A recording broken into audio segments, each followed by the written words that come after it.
presentamos el programa Sendas Antiguas con el pastor Rubén Monroy Orellana. Escúchenos durante los siguientes 30 minutos.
El periodo primitivo se puede dividir en 1.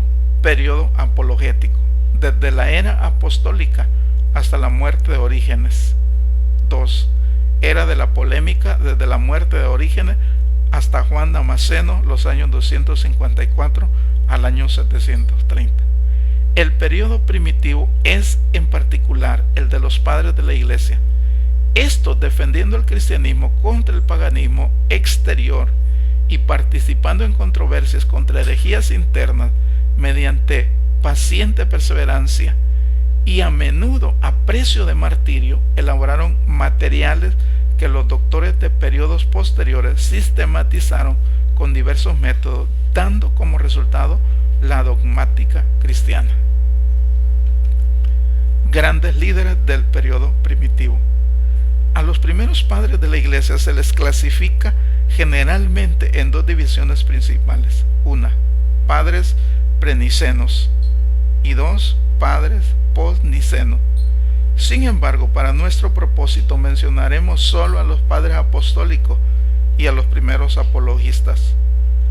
Los padres apostólicos fueron los de los siglos I y II, que conocieron personalmente a los apóstoles o recibieron influencia directa de ellos, de manera que sus escritos emiten el mismo espíritu que muestran las últimas epístolas del Nuevo Testamento. Entre ellos mencionaremos a Clemente de Roma del siglo I, el primer obispo de esa ciudad, cuya obra existente se conoce como la Epístola de Clemente, un escrito elaborado en forma de tratado como la Epístola a los Hebreos.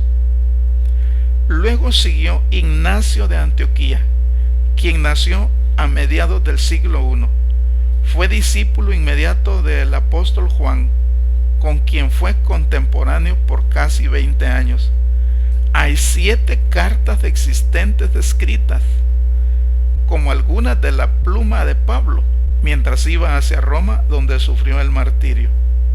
Se han escrito sus cartas como más vehementes, incisivas, vigorosas y elocuentes que cualquier otro escrito del periodo posapostólico.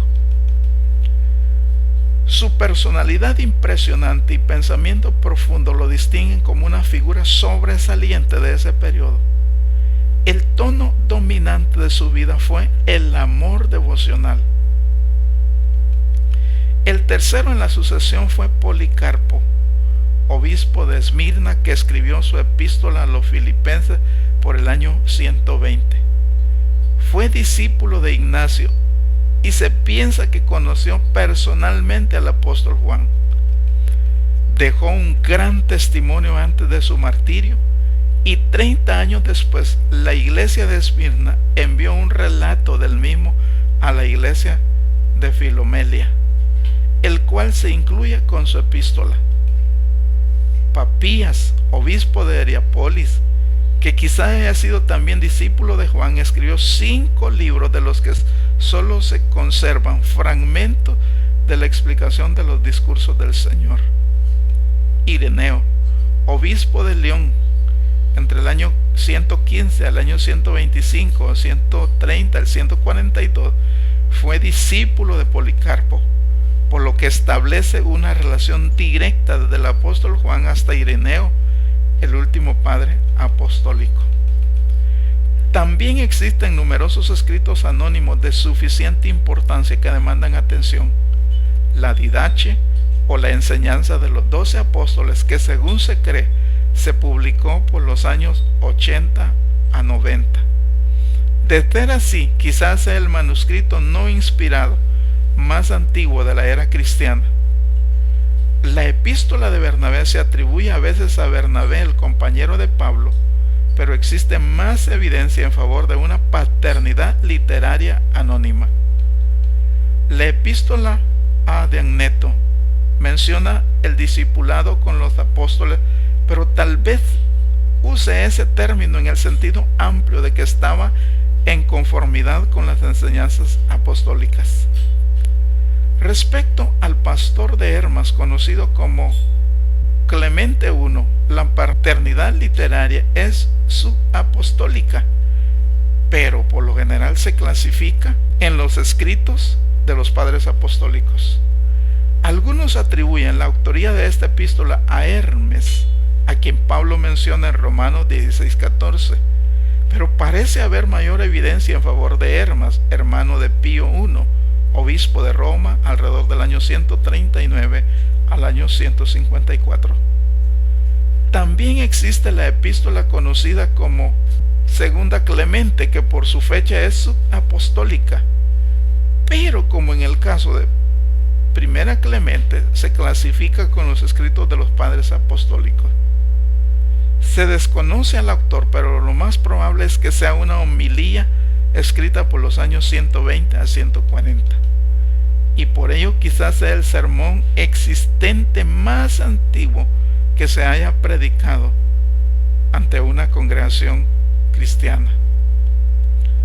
Durante el siguiente periodo, llamado propiamente periodo apologético, los grandes nombres entre los primeros apologistas fueron Justino Mártir, que escribió la primera y la segunda apología y diálogo con Trifón; Clemente de Alejandría, prolífico escritor, cuya obra más conocida tal vez sea Estromata o Miscelánea, en la que trata de varios temas bíblicos y teológicos.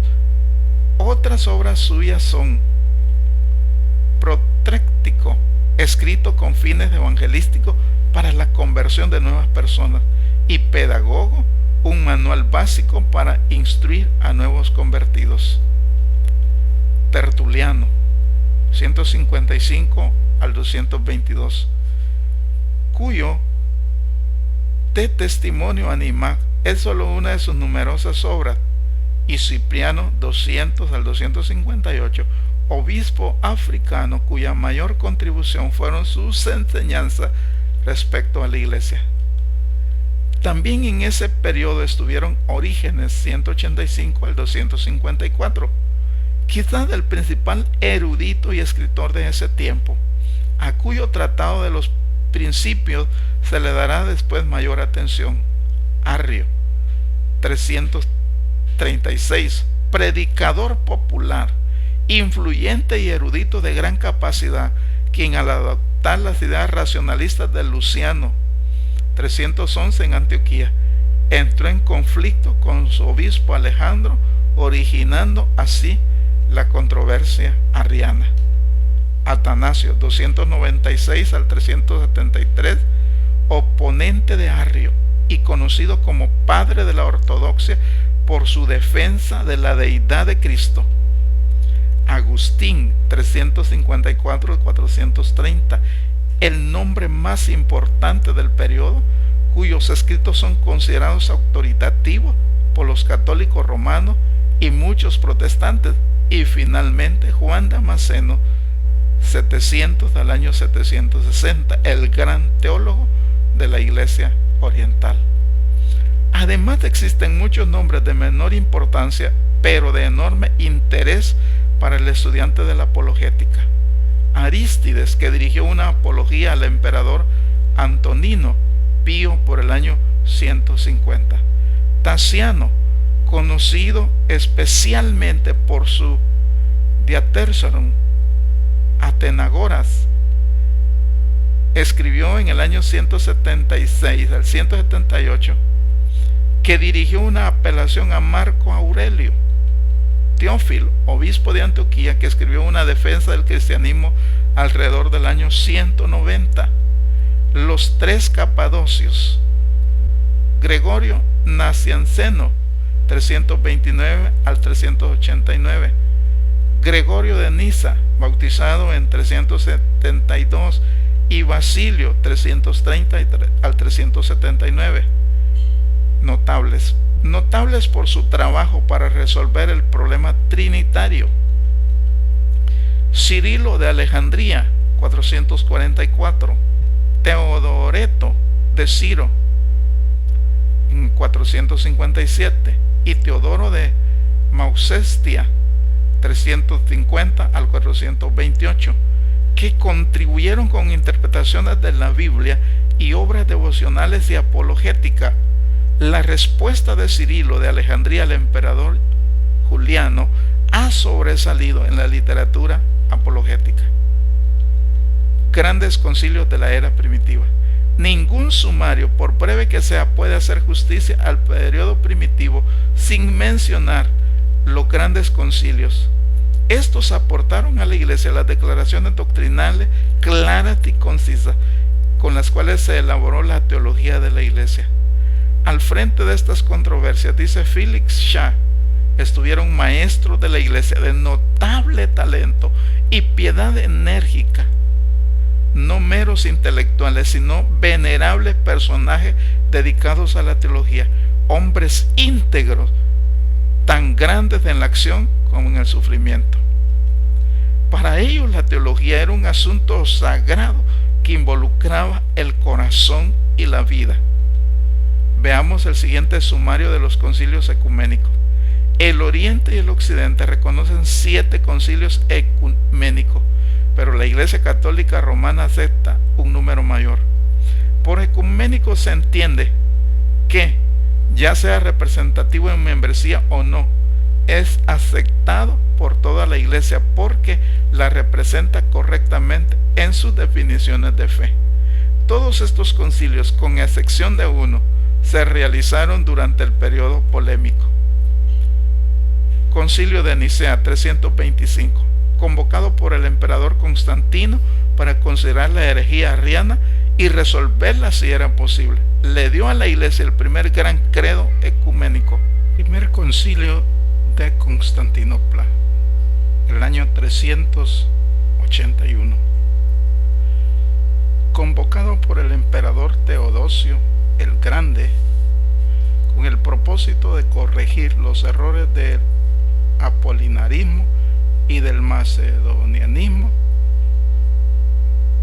Apolinar, en el año 392, sostenía que Cristo adoptó solo un cuerpo humano y que el logos tomó el lugar de la mente o el espíritu humano. Macedonio, en el año 341, obispo de Constantinopla, enseñaba que el espíritu no era una persona, sino una energía divina a través del universo. 3. Concilio de Éfeso, 431, presidido por Cirilo, obispo de Alejandría. Se convocó a causa de la controversia nestoriana que parecía enseñar un dualismo cristológico. 4. Concilio de Calcedonia, en el año 451. Fue presidido por 3 obispos y 2 presbíteros, representantes del Papa León I de Roma. Asistieron 630 obispos. Este concilio condenó la herejía eutiquiana que confundía las dos naturalezas de Cristo. Legó a la Iglesia la declaración cristológica del credo que ha resistido la prueba de los siglos. 5.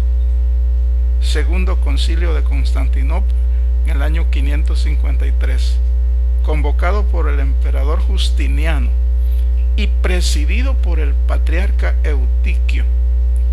El concilio condenó los escritos de Teodoro de Maucestia, Teodeto de Ciro y la epístola de Ibas, obispo de Edesa, por considerarse que apoyaban el nestorianismo. 6. Tercer Concilio de Constantinopla, el año 680, convocado por el emperador Constantino IV Pogonato, condenó el monotelismo o la enseñanza de que la voluntad divina suplantó a la voluntad humana en Cristo. 7. Segundo Concilio de Nicea, el año 787, que pertenece al siguiente periodo, pero se incluye aquí como uno de los grandes concilios. Discutió el problema de los iconoclastas y la iconolatría. Desarrollo de la teología sistemática. Aunque los escritores de este periodo realizaron considerable trabajo preliminar, tal vez el primer intento formal en el campo de la teología sistemática haya sido la obra de Principiis, o sea, Tratado de los Principios, de Orígenes, escrito cerca del año 218. Está organizado en 4 tomos. 1. Dios. 2. La creación y los hechos de la historia humana. 3. La moral y los dones espirituales del hombre. 4. La Biblia como la base del sistema cristiano. No le da un lugar adecuado a la cristología ni a la soteriología y omite por completo la doctrina de la Iglesia. Westcott hace notar el valor de la 4ª división, en la que Orígenes examina el tema de la inspiración e interpretación de la Biblia con una reverencia, comprensión, humildad y grandeza de los sentimientos jamás superados. Herejías cristológicas arriana, apolinaria, nestoriana y eutiquiana. Los escritos de Atanasio son de excepcional valor, pero no se les puede catalogar como teología sistemática. El segundo intento formal para desarrollar una teología sistemática fue Euchiridión de Agustín, 353 al 430, el gran dogmático y escritor polémico del siglo V, cuya influencia aún predomina en el pensamiento teológico. Como escritor polémico refutó a los maniqueos donatistas, pelagianos y semipelagianos. Las doctrinas de Agustín, al enfocarse en el pelagianismo, muestran una posición controversial en cada punto. Aunque la controversia misma no fue entre Agustín y Pelagio, sino un conflicto entre el Oriente y el Occidente enfocado en estos teólogos eminentes. Como escritor polémico, refutó a los maniqueos, donatistas, pelagianos y semipelagianos. La doctrina de Agustín, al enfocarse en el pelagianismo, muestran una posición controversial en cada punto, aunque la controversia misma no fue entre Agustín y Pelagio, sino un conflicto entre el Oriente y el Occidente enfocado en estos teólogos eminentes. En las siguientes secciones tendremos ocasión de ver esos contrastes respecto a la teología, la Trinidad, la Cristología y la Soteriología. Enchiridión es una exposición acerca del credo. En el Occidente llegó a tener una autoridad como los credos mismos, profundizando más que estos en lo tocante a la doctrina del pecado y de la salvación. La obra está organizada de acuerdo con el triple principio paulino: fe, de fide, esperanza, sped y amor, caritate. Entre los demás escritos de Agustín sobre la Trinidad y sobre la doctrina cristiana son considerados como contribuciones importantes a la teología. Su obra de Civitate o sobre la ciudad de Dios hizo época. Habló de la iglesia como el reino de Dios en la tierra y de su gobierno y adoración como instituciones de la realeza. Sin embargo, inició una línea de pensamiento que finalmente llevó a identificar el reino espiritual de Dios con la organización visible de la iglesia, impulsando así la posición católica romana que después del protestantismo objetó y refuta todavía. Otra obra de este periodo que algunos clasifican como teología es Commoniturium de Vicente de Lérins en el año 450, que apoya las doctrinas de la iglesia haciendo referencia a los padres de la iglesia. Sin embargo, no es estrictamente dogmática, sino una exposición sistemática de la tradición de la iglesia.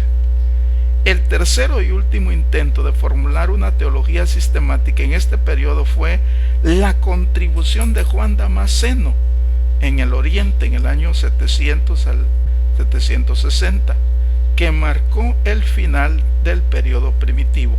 Su obra De Fide Ortodoxa o Sobre la Fe Ortodoxa es considerado por muchos como la primera digna de llamarse teología sistemática. En la tercera sección de una obra mayor titulada Fons Essentia o Fuente de Conocimiento, similar a una enciclopedia religiosa moderna.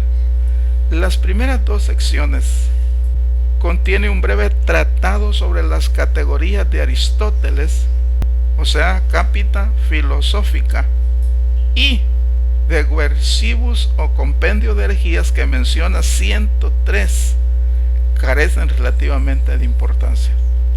La tercera sección se conoce también como una exposición fiel de la fe ortodoxa y constituye un libro de texto filosófico así como eclesiástico. Juan Damasceno fue para el Oriente lo que Tomás de Aquino fue para el Occidente, y según opina Briggs, aquel ocupó incluso una posición superior como doctor de la Iglesia Universal, puesto que sus ideas generales son de la escuela de Constantinopla. Se le considera como el teólogo de la Iglesia griega. Teófanes informa que lo llamaban Crisorbus o manantial de oro, literalmente manando oro, debido a esa gracia del Espíritu que resplandece como oro tanto en su doctrina como en su vida. De manera que cuando hablamos de la teología sistemática ha pasado por todos estos procesos, y para el estudiante de la Biblia es importante conocer cómo se llegó a desarrollar la teología sistemática, esperando que este estudio de la teología le sirva de mucho conocimiento y de edificación en su vida como obrero en la obra del Señor, le animamos a seguir en la investigación de la teología y a estar pendiente de este programa. En un próximo programa estaremos hablando del periodo medieval. Dios le bendiga y le invitamos a una próxima oportunidad. Vamos a orar.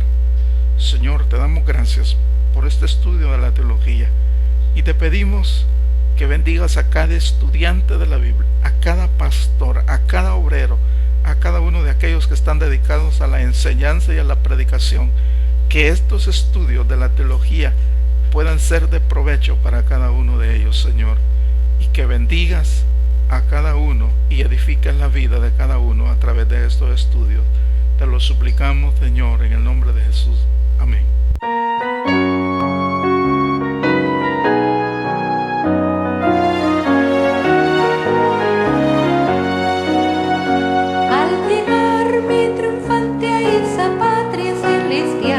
Donde no entra la tristeza ni el dolor, mis amados me esperarán con gozo sin igual, mas yo anhelo ver primero a mi Señor, al encuentro en el cielo, con Jesús fiel amigo para mí, yo podré reconocerlo, porque lo sido bien aquí.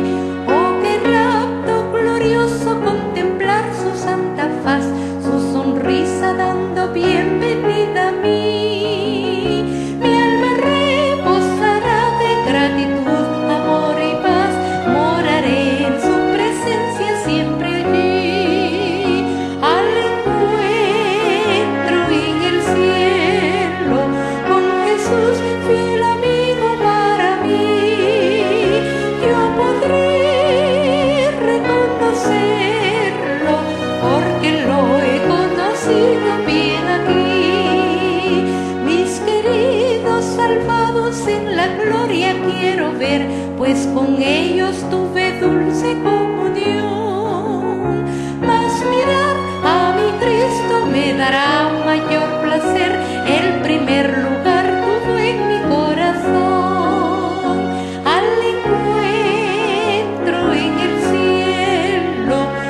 Jesús, fiel amigo para mí, yo podré reconocerlo, porque lo he conocido bien aquí. Por las calles de oro en vestidura blanca iré y veréle por la eternidad sin fin, y seré semejante a mi Salvador y Rey, porque de su Padre soy un hijo aquí. Al encuentro en el cielo, con Jesús fiel amigo para mí, yo podré reconocerlo, porque lo he conocido bien aquí.